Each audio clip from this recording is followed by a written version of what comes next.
Tron Ares is finally here, and critic ratings are, well, not great. Rotten Tomatoes is sitting at 55%, and IMDb at 6.5 out of 10. As for me, I'd rate it at, well, you'll have to wait till the end to find out. A quick warning, from here on in, this review contains heavy spoilers for the plot of Tron Ares. Another warning, I'm going to be pretty nitpicky here. As someone in the production business, I can have a pretty critical take on story and execution, so take everything I say with a grain of salt. First, the plot. The whole premise of Tron Ares is that we can now bring programs like Ares into our reality using a giant laser printer, if you will. Also, light cycles, etc. The problem? For whatever reason, these physical versions are only sustainable for 29 minutes. After that, Ares and everything else that came out of the printer disintegrates and returns to the grid. To solve this problem, Incom and rival Dillinger Systems, the ones who designed Ares, must find the permanence code. Turns out that 1989 Kevin Flynn had it on his old server the whole time. Why did someone even think to look there for the code in the first place? No idea. Why this code is something they have to find as opposed to develop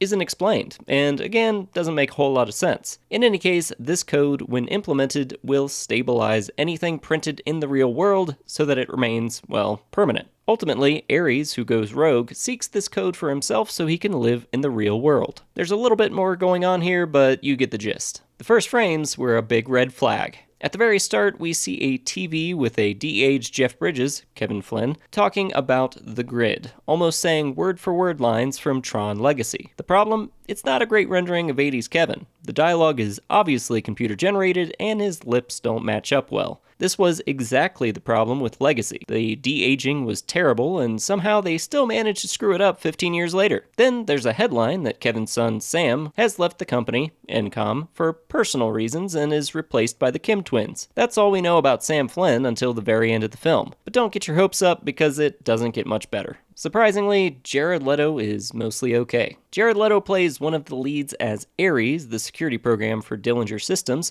the rival of Incom, and the new Master Control Program, or MCP. Calling him Master Control is arbitrary and doesn't make a lot of sense. They seem to have just thrown that in there as a callback to the original film. Regardless, except for a few instances, Leto does a decent job portraying an emotionless program. I do recall him in an interview saying he was basically playing himself, which explains a lot. Nine Inch Nails made some interesting choices. The first half of the film is non-stop music, and not in a good way. Much of it sounds very experimental, bending notes for an odd, unsettling tone that never seems to match what's transpiring on screen. A great soundtrack adds depth and emotion to a film, but in this case, it was mostly distracting. It was a little bit like holding a boombox next to my ear while trying to watch the movie. Jeff Bridges' return didn't make sense. Jeff Bridges returns as Kevin Flynn, sort of. He appears when Ares gets scanned into Flynn's old server that's a visual throwback to the grid of 1982's Tron. Flynn appears as a ghost, and when asked why he's there,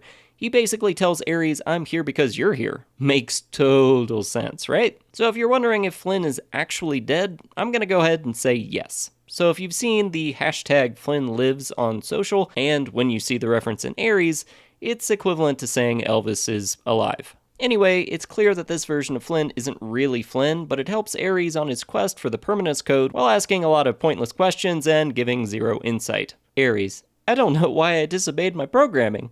Flynn: "That's cool, man." I'm paraphrasing here, but the dialogue was that stupid. They need to learn something from kung fu movies. Kung fu movies are known for glorious uncut fight scenes. There are a good number of fight scenes in Tron Ares, but in classic Hollywood fashion, many of them are so chopped up they don't make any sense. No payoff. So, if you're assuming that Ares gets the permanence code, you'd be correct. But throughout the film, his motivation for doing pretty much anything is unclear. We're assuming it's because he's becoming sentient, thinking for himself, maybe feeling emotions for the first time, but there's still no real explanation for why he does what he does. So for instance, when Ares finally gains permanence and asked what he's gonna do now, he literally says, "I don't know." Then he disappears off into the world to explore humanity. Apart from the visuals, does anyone care about anything that happens in this film, including the ending? No, not really. Does Tron return? The last time we saw Tron, he was sinking to the bottom of a digital body of water in Legacy. His suit lights changed from red to blue, indicating that he's changed back to a good guy. If you're not sure what I'm referring to, be sure to go watch our full recap of the first two films. Anyway, we're assuming Tron will return in a sequel, but his fate is unclear. Fast forward to Ares. Is there any mention of Tron? No, there is not. So what's the deal with Quorra and Sam? Remember that whole permanence thing? Well, the entire movie I'm thinking, oh, so it makes sense that Flynn had the code, otherwise Quorra would have been destroyed after 29 minutes.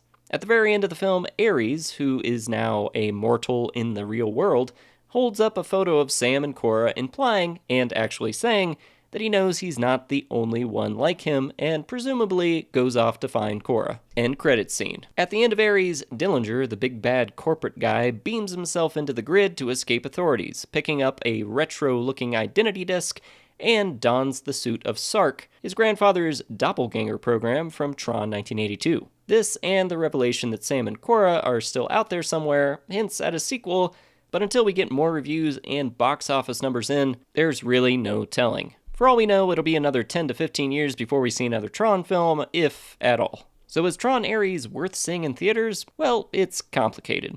The visuals are fantastic, and the recognizer has never looked so good.